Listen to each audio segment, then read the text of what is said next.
အခုသင်မဲ့သင်ခန်းစာကတော့ယောက်ျားလေးဘဝဝတ်ဆောင်လဲတဲ့သင်ခန်းစာဖြစ်ပါတယ်ဒီသင်ခန်းစာကိုတော့ lesson 08 folder ထဲမှာရှိနေတဲ့ degree ထဲမှာထည့်ပေးထားပါတယ်ဒါကြောင့်မလို့ lesson 08 folder ကိုဖွင့်ပေးပါ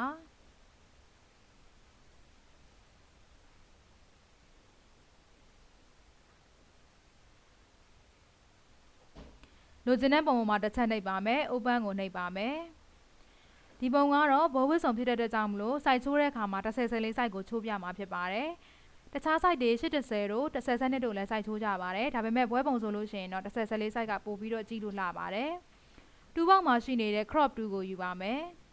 width မှာတော့10ကိုရိုက်ထည့်ပါမယ် height မှာတော့14ကိုရိုက်ထည့်ပါမယ် resolution မှာတော့300 pixel inset ကိုပဲရိုက်ထည့်ပါမယ် mouse နဲ့ဖိပြီးတော့ site ချိုးပါမယ် site ချိုးတဲ့အခါမှာ down ကနေပြီးတော့အကျဉ်းကျယ်လုပ်လို့ရပါတယ်အခုဘွဲဝတ်ဆောင်ထည့်မဲ့ဘွဲဝတ်ဆောင်အတွက်နေရာရဲ့ခေါင်းပေါ်မှာနေရာလေးကိုခြံပြီးသွားပြီဆိုလို့ရှိရင်တော့လိုချင်တဲ့အနေထားရပြီဆိုရင်တော့အမှန်ချစ်လိုက်ပါမယ်အခုဒီပုံကတော့အဝတ်စားလဲမှာဖြစ်တဲ့ကြောင့်မလို့မျက်နှာရဲ့လယ်ပင်းရဲ့ကိုလေယာပွားထားရမှာဖြစ်ပါတယ်ဒါကြောင့်မလို့2ပေါက်မှာရှိနေတဲ့ပန်တူးကိုရွေးပါမယ်လယ်ပင်းရဲ့မျက်နှာရဲ့ကိုပန်တူးလှီးပေးရမှာဖြစ်ပါတယ်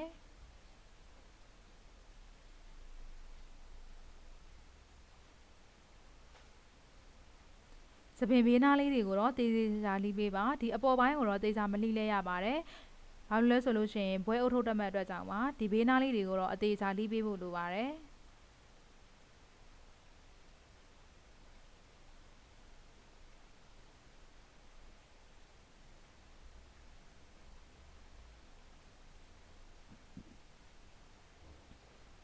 စာမတ်နဲ့စုံမတ်နဲ့စုံပြီဆိုရင်တော့0လေးပေါ်ပါတယ်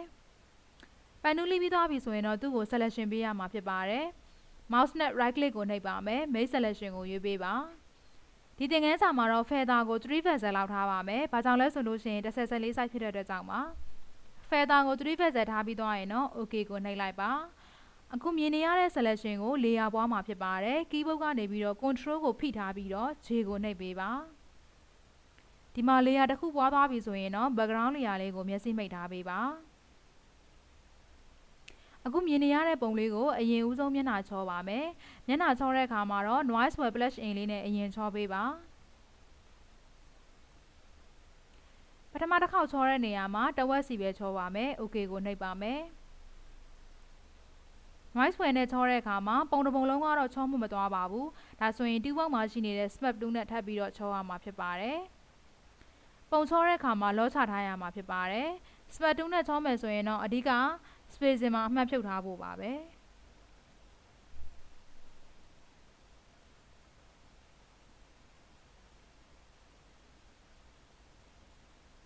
မျက်နှာချောတဲ့အခါမှာသူ့ရဲ့ကောက်ကြောင်းတွေအလင်းမောင်တွေတိုင်းလိုက်ပြီးတော့ချောဖို့ကအရေးကြီးပါတယ်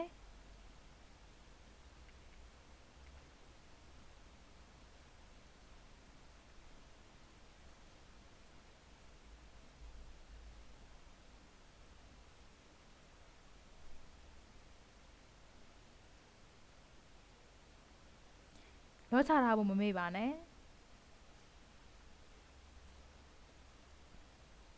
keyboard ကနေပြီးတော့လောချတဲ့သင်္ကေတလေးကိုနှိပ်ချင်တယ်ဆိုရင်တော့ caution mark ဆိုတဲ့သင်္ကေတလေးကိုနှိပ်လိုက်ပါဒါဆိုလို့ရှိရင်တော့လောချပြီးသားဖြစ်မှာပါဒီ caution mark ဆိုတဲ့နေရာလေးမှာတစ်ချက်ပြန်နှိပ်လိုက်မယ်ဆိုရင်လောကပြုတ်သွားပါတယ် caution mark ဆိုတဲ့နေရာလေးမှာတစ်ချက်ပြန်နှိပ်လိုက်မယ်ဆိုရင်လောကပြန်တက်သွားပါတယ်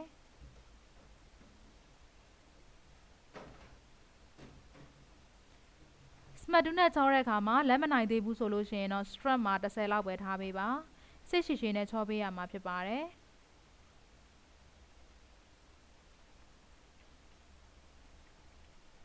မျက်လုံးတွေကိုချောတဲ့အခါမှာတော့အကြီးထည့်ပြီးတော့အသေးစိတ်ချောပေးရမှာဖြစ်ပါတယ်မျက်လုံးကိုချောရင်တော့ strap မှာ10လောက်ပဲထားတာကအကောင်းဆုံးပါပဲ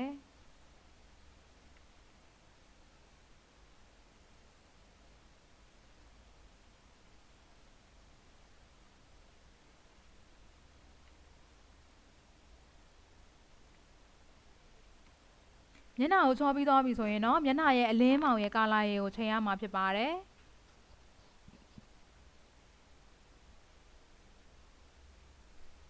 ဒီပုံဆိုလို့ရှိရင်တော့အဝါတွေကများနေပါတယ်ဒါကြောင့်ကာလာဘဲလက်မှာအဝါရောင်ကိုလျှော့ပေးရမှာဖြစ်ပါတယ် OK ကိုနှိပ်ပါမယ် မျက်နှာကိုလိုအပ်တဲ့လိုမျိုးတန့်ပြီးသွားပြီဆိုရင်တော့ဘွယ်အင်ကြီးကိုရွေးပါမယ်။ file ထဲမှာရှိနေတဲ့ open ကိုနှိပ်ပါဒီသင်ခန်းစာမှာလည်း DVD ချက်ထဲမှာ lesson 08ဆိုတဲ့ folder ထဲမှာ degree folder လေးနဲ့ထည့်ပေးထားပါတယ်ဒီ folder ကိုထပ်ပြီးတော့ဖွင့်ပေးပါဝိုင်းပန်ကိုနှိပ်ပေးပါ open ကိုနှိပ်ပါမယ်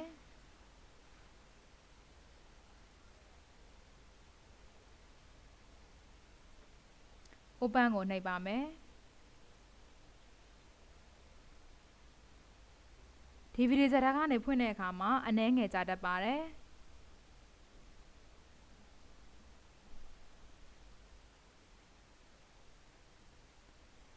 အခုဒီ file ထဲမှာဆိုလို့ရှိရင်တော့အဝတ်စားကိုလေးရတစ်ခုလုပ်ပေးထားပါတယ်အုတ်ထုပ်ကိုလေးရတစ်ခုလုပ်ပေးထားပါတယ်ပုံနှစ်ခုကိုမြင်ရတဲ့အနေထားရအောင်လို့ mouse tool ကိုယူပါမယ် mouse နဲ့ဖိပြီးတော့ဆွဲပေးပါအခုဒီမှာခန္ဓာကိုယ်မှာရှိနေတဲ့အဝတ်စားကိုလည်း mouse နဲ့ဖိပြီးတော့တစ်ချက်နှိပ်ပါဒီ layer ကိုအရင်ဦးဆုံးတစ်ချက်နှိပ်လိုက်ပါ mouse နဲ့ဖိပြီးတော့မိမိလိုချင်တဲ့ပုံတွေကိုဆွဲထည့်လိုက်ပါအုတ်ထုပ်ကိုလည်းယူထားရမှာဖြစ်ပါတယ်ဒါကြောင့်မလို့အုတ်ထုပ်ပေါ်မှာတစ်ချက်ပြန်နှိပ်ပါအုတ်ထုပ် layer ကိုပြန်ရွေးပါ mouse နဲ့ဖိပြီးတော့လူပုံတွေကိုပြန်ပြီးတော့ဆွဲထည့်ပေးပါလိုချင်တဲ့ပုံတွေကိုအင်ကြီးရောအုတ်ထုပ်ကိုရောက်ပြီဆိုရင်တော့ဒီ file လေးကိုပိတ်ပေးရမှာဖြစ်ပါတယ်အခုကတော့အုတ်ထုပ်မထည့်သေးဘူးဆိုတော့အုတ်ထုပ်နေရာလေးကိုအုတ်ထုပ် layer ကိုမျက်စိမိတ်ထားလိုက်ပါအရင်ဦးဆုံးပုံတွေကိုဝတ်စားလဲတဲ့အခါမှာအဝတ်စားကိုအရင်ဦးဆုံးနေရာချပါမယ်အဲ့တော့ layer 2ကိုယူပါမယ်ရွှေ့ဖို့အတွက်2ဘုံမှာရှိနေတဲ့မူတူကိုရွေးထားပေးပါမယ်နေရာရွှေ့ပါမယ်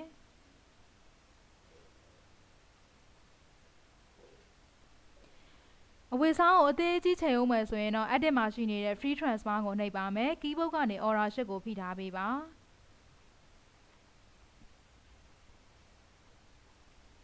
လိုချင်တဲ့အနေထားရောက်ပြီဆိုရင်တော့အမှန်ချစ်ပေးလိုက်ပါအခုဆိုရင်အဝတ်စားကိုနေရာချပြီးသွားပြီဖြစ်တဲ့အတွက်ကြောင့်မလို့ဒီလူပုံကိုဒီအဝတ်စားနဲ့အသေးကြီးချိန်ပါမယ်လူပုံ layer ကိုတစ်ချက်ပြန်နှိပ်ပေးပါလူ layer ကိုဆက်လက်ပေးပြီးသွားပြီဆိုရင်တော့သူ့ရဲ့အသေးကြီးကိုယူဖို့အတွက် edit မှာရှိနေတဲ့ free transfer ကိုနှိပ်ပါမယ် keyboard ကနေ order နဲ့ shift နဲ့ကိုဖိထားပေးပါဒေါင်လေးတောင်းကနေပဲအချုံချဲလုပ်ပါမယ်အသေးစိတ်ရွှေ့ကျင်တယ်ဆိုရင်တော့ keyboard မှာရှိနေတဲ့ left arrow right arrow နဲ့ F arrow down arrow နဲ့ရွှေ့ပေးရမှာဖြစ်ပါတယ်လိုချင်တဲ့အနေထားတိုင်းရပြီဆိုရင်တော့အမှန်ချစ်လိုက်ပါအခုဒီဘေးနားမှာပုံနေတယ်ဆိုရင်တော့ပန်တူးနဲ့လှီးပြီးတော့ဖြတ်ရမှာဖြစ်ပါတယ်ပန်တူးကိုယူလိုက်ပါမယ်ပုံနေတဲ့နေရာလေးကို select ပေးပါမယ် make selection ကိုယူပြီးတော့ feather မှာပထမတစ်ခါက3ပေးခဲ့ရတဲ့အတွက်ကြောင့်မလို့အခုတစ်ခါကိုလည်း3ပေးပါမယ် delete နဲ့ဖြတ်ပါမယ် selection ဖြတ်ဖို့အတွက် control D ကိုနှိပ်ပါအခုဒီမှာအင်ကြီးရဲ့လူပုံရဲ့ကိုအဆင်ပြေတဲ့အနေထားရောက်ပြီဆိုရင်တော့အုတ်ထုတ်တတ်မှာဖြစ်ပါတယ်အုတ်ထုတ် layer ကိုမျက်စိဖွင့်ပါအုတ်ထုတ် layer ကိုတစ်ချက်ပြန်နှိပ်ပေးပါ2 option bar ကနေပြီးတော့မူတူကိုယူပေးပါ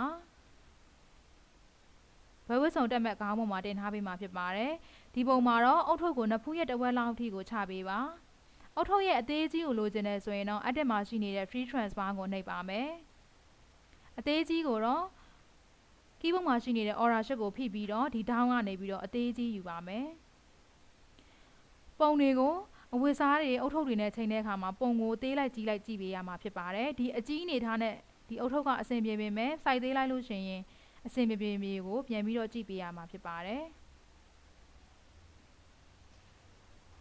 အခုဆိုရင်အုတ်ထုံနဲ့ခေါင်းထဲကတော့အရွယ်ဆိုင်ကညီမျှသွားပြီဒီဘေးနားမှာပုံနေတဲ့အသားတွေကိုပန်တူးလှီးပြီးတော့ဖြတ်ရမှာဖြစ်ပါတယ်ပုံနေတဲ့အသားကဘယ်လေယာလဲဆိုတာကိုကြည့်လိုက်ပါလူလေယာဖြစ်တဲ့ကြောင့်မလို့လူလေယာကိုတစ်ချက်ပြန်နှိပ်ပါမယ်ပန်တူးကိုနှိပ်ပေးပါပုံနေတဲ့အသားနေရာလေးတွေကိုပန်တူးနဲ့လှီးပေးပါမယ်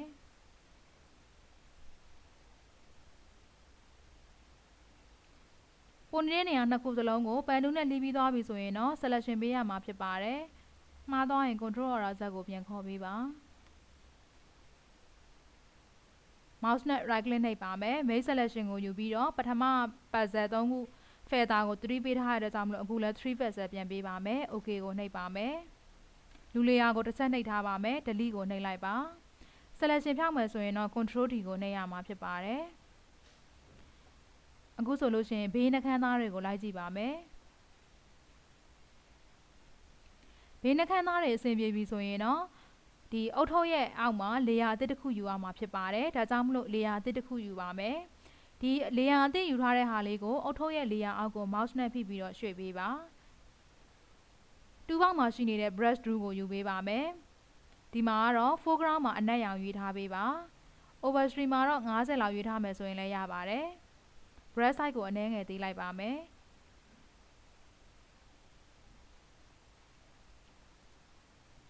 ဒီရောက်ကနေပြီးတော့ဖိဆွဲပေးပါအုတ်ထုပ်နဲ့နဖူးကြားထဲမှာအရိပ်ထည့်ပေးတဲ့သဘောပါလေယာအသစ်ယူထားတဲ့အတွက်ကြောင့်မလို့ဒီလေယာရဲ့ overstream ကိုလျှော့ပေးပါဒီအရိပ်လေယာကတော့အုတ်ထုပ်ရဲ့လေယာအောက်မှာရှိနေရမှာဖြစ်ပါတယ်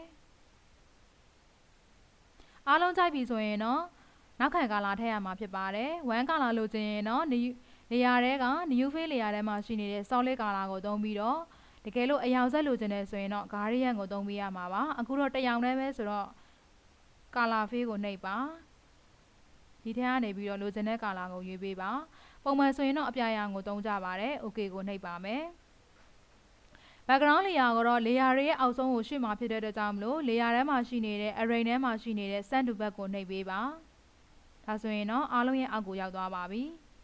အပေါ်မှာဘောင်သားကလည်းအနှဲငယ်ဝင်အောင်မှာဖြစ်တဲ့အတွက်ကြောင့်မလို့ဒီပုံတစ်ခုလုံးကိုအောက်ဘက်ကိုအနှဲငယ်ချပေးမှာဖြစ်ပါတယ်ဒါကြောင့်မလို့အရင်ဦးဆုံး layer 1ကိုတစ်ချက်နှိပ်ပါရှစ်ကိုဖိထားပေးပါအပေါ်က layer တွေအားလုံးကို select လုပ်လိုက်ပါတူဘောက်ကနေပြီးတော့ move 2ကိုယူပါမယ်keyboard ကနေပြီးတော့ down arrow လေးကိုနှိပ်ပေးပါဒါဆိုရင်အောက်ကိုကျသွားပါပြီဒီလေးခုလုံးမှာဆက်လက်ဝင်နေမှာဖြစ်မှာပါဒီပုံကိုပြင်အောင်မယ်ဆိုရင်တော့ Photoshop file နဲ့တင်ထားပေးပါတကယ်လို့ဒီပုံကိုတစ်ခါတည်းတန်းထုတ်မယ်ဆိုရင်တော့ JPEG file နဲ့တင်လိုက်လို့ရပါပြီပုံတစ်ပုံကိုအားလုံးပြီးသွားပြီဆိုရင်အနားသက်တွေကိုလိုက်ပြီးတော့စစ်ရမှာဖြစ်ပါတယ်အနားသက်တွေအားလုံးအဆင်ပြေပြီဆိုတော့မှ JPEG file နဲ့တင်ပေးထားပါ